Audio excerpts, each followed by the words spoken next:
think that we so the way we move through things is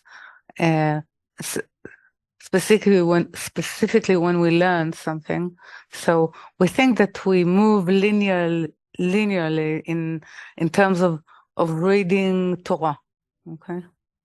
So last portion of Torah was Noach, and there was an ark there. Right. So now we left the ark on the mountain of Ararat, and we went down into the relationship and the spread and growth and of human consciousness. But within our study, one of the things that it's being emphasized is that the fact that there is when something is moving or developing or actually moving within us, the first one or the prior one does not disappear. So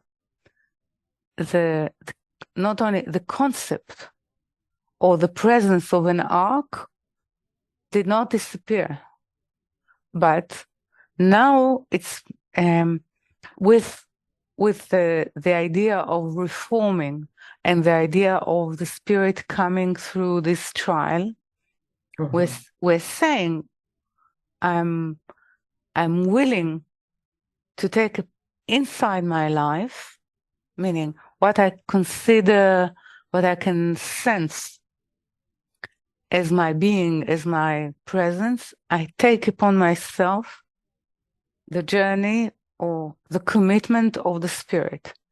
And when I think about it, even when I say it, I'm guilty.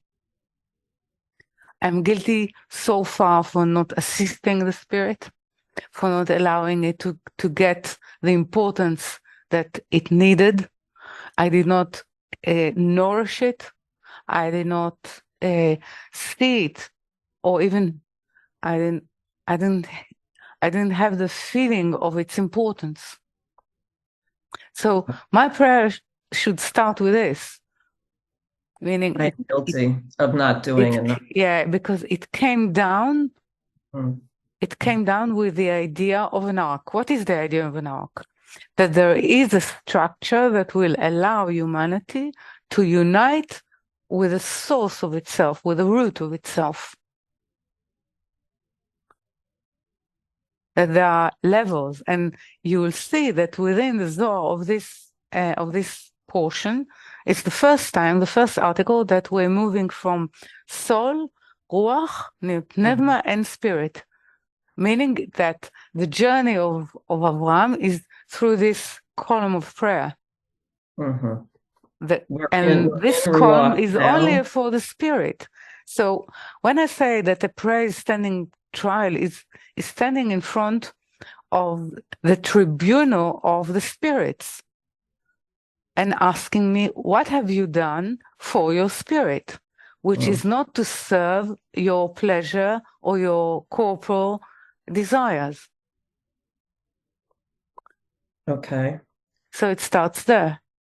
Okay. So if I admit and I'm saying I'm willing to stand trial because I want to change it, I don't want to be anymore like this, I can see that humanity denial of its origin is the cause of most of our atrocities and wars and not the right struggle. We always fight the wrong war. Yeah. Okay. So maybe it's a chance for once to fight the right war. So to identify what kind of powers are at play, and to choose and to take responsibility in the name of the Spirit, being lost and asking for guidance. This is what I'm trying to sort of I hear you. Bring into sort of into our consciousness, so we can witness it, and then we can sort of ask from at least starting to see something through that, form of a kind of a tree coming out of this fog. Yeah. In a sense, you're saying we know that, as it says in the article, we know that Tiferet is inclusive of everything. Mm.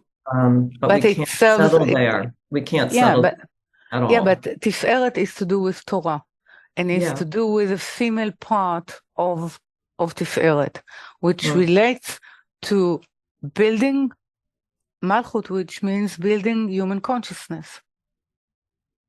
Or rebuild. Yeah, Tiferet, which is the east, relates to the west. Yeah. It goes to the west all the time. As a sun, yeah, it goes to the west. It goes to reside in the west.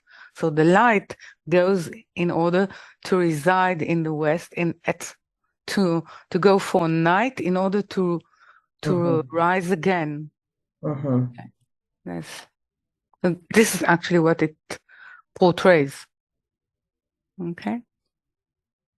So,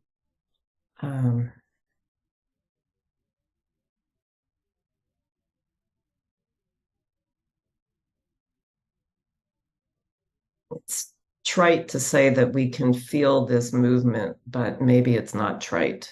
I mean, maybe this is you, as we pray, It needs impel ourselves to translation. move. Yeah, but when it speaks about east and west and sort of the side, it speaks in coded language. So we will be able to decipher it through feeling, or through a vessel that actually can feel or can hear. So first we need to sort of build a translator for the codes. Okay. Yeah, that helps. Please continue with that for a moment in the translation of the code. Can you add to that? Can Rabah add to that just a little bit? The decipher, well, there's many modes of deciphering. There is, code number letters. There is a skip. There is in relation to. I think the deciphering, the method, I'm speaking as an intelligence woman, not the one that has intelligence, the one who serves in intelligence. So it's a way of actually referring to an outside text. Now we have to find the text that it refers to. It's like, for example, every fifth letter, okay, is transferred to a number or to a page in a specific book. And if I know how to transfer it, I read in the page the right word, and then I can compose the right sentence and the meaning. Okay, so something like this is actually deciphering or decoding, means that I break the environment in which I found the clue. Okay, I break the environment. First it needs a break, or the big breaking. It needs a breaking in order to be able to look for where it belongs. This is deciphering. And this is what we do in our study. Yeah. Okay, we decipher. Each generation can decipher according to what it needs to break.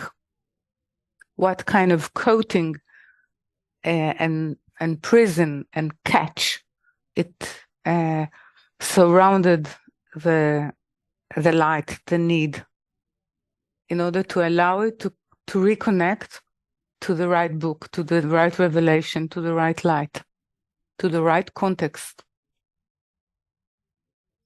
So it has to do with context. Yeah. Means it's con is it's carbon, oxygen, nitrogen, meaning it's the building stone of the universe. So it need to sort of come into this this sense, this context. The text need to build this, the right order of the universe.